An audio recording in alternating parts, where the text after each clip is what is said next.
Next, I would like to welcome Sara to our virtual podium, whose work explores and characterizes the experience of pain and irritability in children who have severe neurological impairment, as well as their families.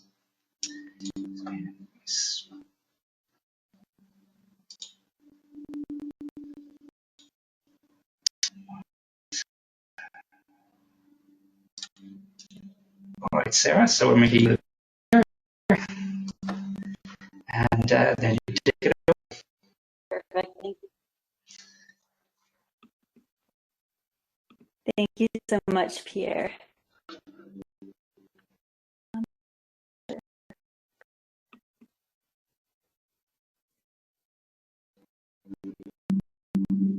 So hi everyone. Hopefully you all see my slide, right? So my name is Sara, and I'm a research student at the Hospital for Sick Children in Toronto. And last summer, I had the privilege of receiving the Child Bright Summer Studentship, and I had the incredible opportunity to become involved with the complex care team at Sick Kids, where I was really fortunate to meet Dr. Orkin and her team. So just as a brief overview before we dive into it, so the study I was involved in last summer and continue to be a part of is a qualitative study looking at the caregiver experiences of caring for a child with severe neurological impairment and who experience pain and irritability of unknown origin. So just looking at my poster here in the center, I've highlighted one of the key takeaway findings from our study, and that is that caring for a child with severe neurological impairment and pain and or irritability is emotionally challenging for caregivers and families, and supports are needed to help with coping. So next I'll just zoom in here to the different parts of my poster and take you through it. So starting off here, bringing your attention just to the intro and background. So pain and irritability of unknown origin, which I'll just refer to as PIUO for short, is reported to affect about 73% of children with severe neurological impairments. And currently there's no consensus among clinicians for managing PIUO, which makes it difficult, and also it's difficult to determine the source of pain.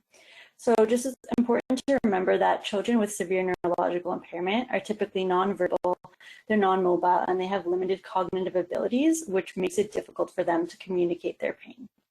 As well, there's really limited research that's focused on the parent-caregiver perspective of caring for children with PIUO. So what we wanted to do with our study is to explore and characterize the overall experience of PIUO for children with SNI and their families.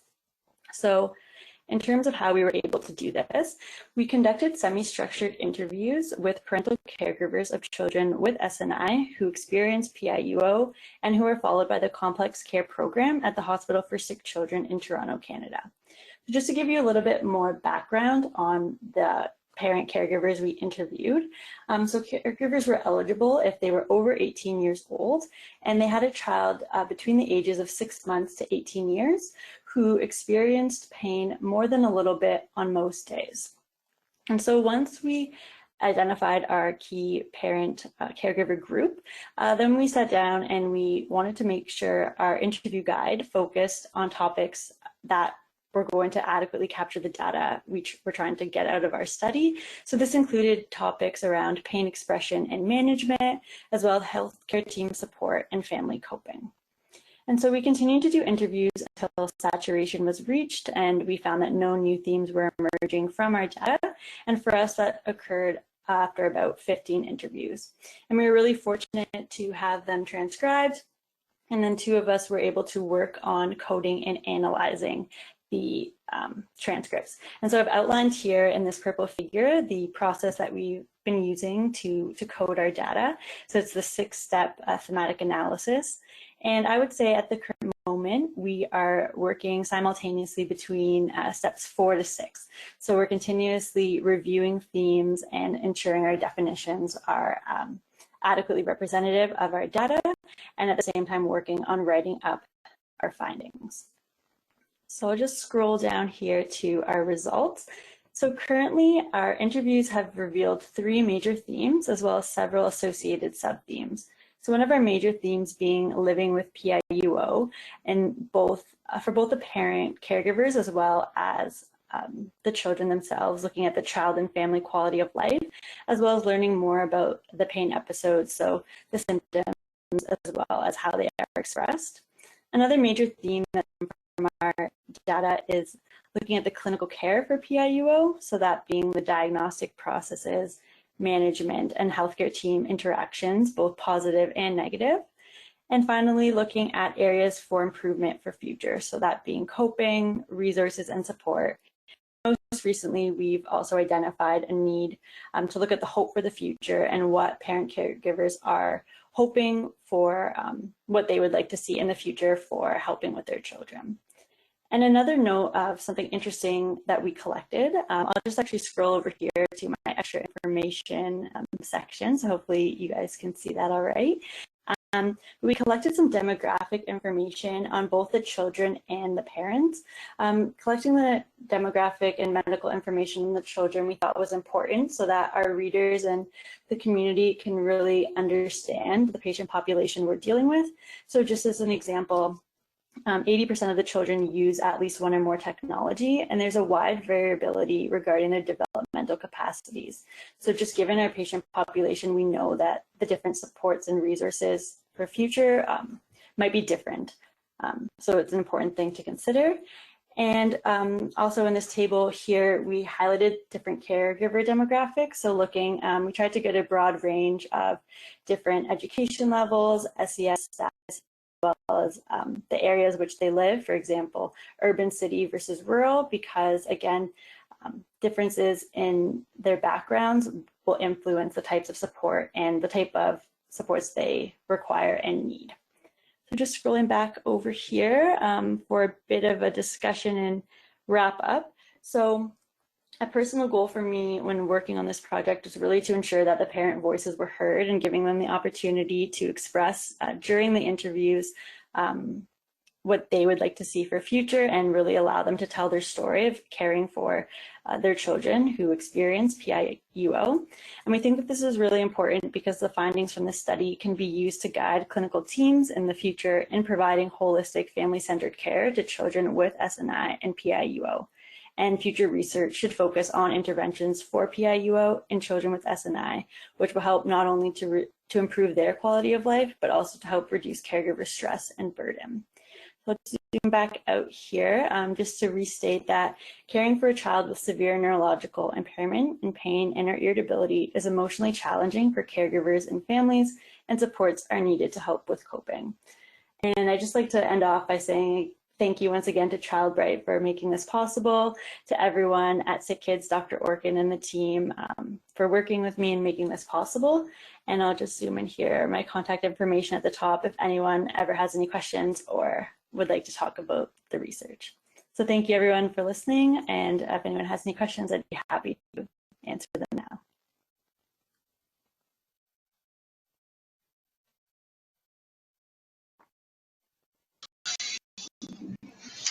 Wonderful, Sarah. Thank you so much for sharing that great project that you are working on. So again, I guess we're used to it by now. You can feel free to navigate to that online platform to submit your question. And a question I popped up on my end was that your data set showed that the majority of the caregiver respondents were mothers. Do you have any thoughts or insight as to the unique challenges inherent to engaging with fathers? And I guess as a follow-up to this, can you think of any possible strategies to promote participation or engagement from this cohort? That's a really great question, Pierre. I guess just speaking to that, we know a lot of the time the mother, just based on literature, assumes that caregiver role. So I guess that probably explains a lot of as to why we got that result with our population. But it's a really great point that you make about engaging fathers and getting that perspective. So we did have one father, which is awesome, who was able to participate in our study. And I think just in terms of recruiting fathers, I guess asking them directly in clinic and just seeing what their involvement is with caring for their child. And if they do have a bigger involvement, maybe pushing them to step up and take the role of providing the interview, and future studies could be one tactic to get more of their input on board, because it would definitely be interesting to see if their perspectives are different from the mother caregivers. Oh, great, thank you. Yeah, I think those are all salient points. So we have two questions from the audience, and I guess one is in terms of what are the diagnoses that are captured in that severe neurological impairment category that your study focuses on? Mm-hmm. Yeah, that's a great question. Sorry, I didn't touch on that in the presentation, but so SNI covers a really diverse range of conditions. Essentially, just for some examples, could be children with traumatic brain injuries, children with neurodegenerative diseases. There's many genetic conditions that are also encompassed under that term. Also, another is children who may have had hypoxic ischemic encephalopathies, like severe cerebral palsy. So it's a pretty all-encompassing term that's used. And for us, I would say some of the most frequent diagnoses that we saw within our population, cerebral palsy, trisomy 21, and epilepsy, both generalized and refractory. Okay, great. So yeah, so that really captures a really large swath of our patients. So we have two more questions, and I guess just in the interest of time, we might have to just limit your response, Sarah. But again, if we can always connect afterwards as well. So the next question is: in the study, what were some of the main ways that parents had main changes that parents had suggested, or ways that they had wished to be better supported as they navigate this diagnosis with their child? Mm-hmm. Yeah, that's a great question. A lot of the main themes and support and suggestions that came up out of the study were just supports for coping and supports for managing their own mental health, that concerns that have arisen due to the fact that they understand that this is not something that's going away and it's likely to be lifelong. So a lot of them felt almost helpless and trapped and wish they had more supports, either from their healthcare team, from other peer support groups. And so some of them did have these supports and found that it really did make a big difference in their life. So I guess just a quick version, that would be the main point that a lot of parents suggested. All right, and thank you. And the last question pertains to how parents were engaged in your project. Like, at what stages were they engaged? And I guess more specifically, how within those various sections of the research project were they involved? Mm-hmm. Yeah, so parents are definitely involved.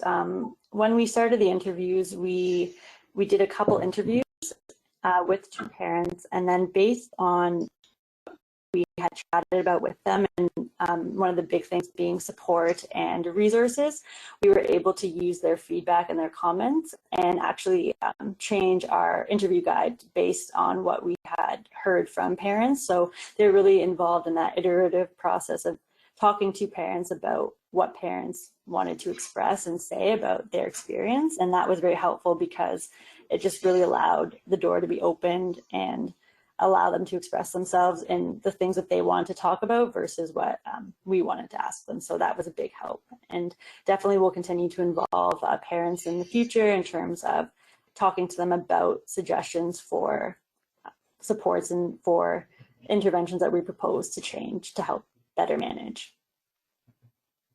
Great. Thank you. Thank you so much for joining us today and showcasing your work. And again, I guess, we hope as well to follow up in the next year and see where things are at and how your project has evolved. Thank you so much, Pierre.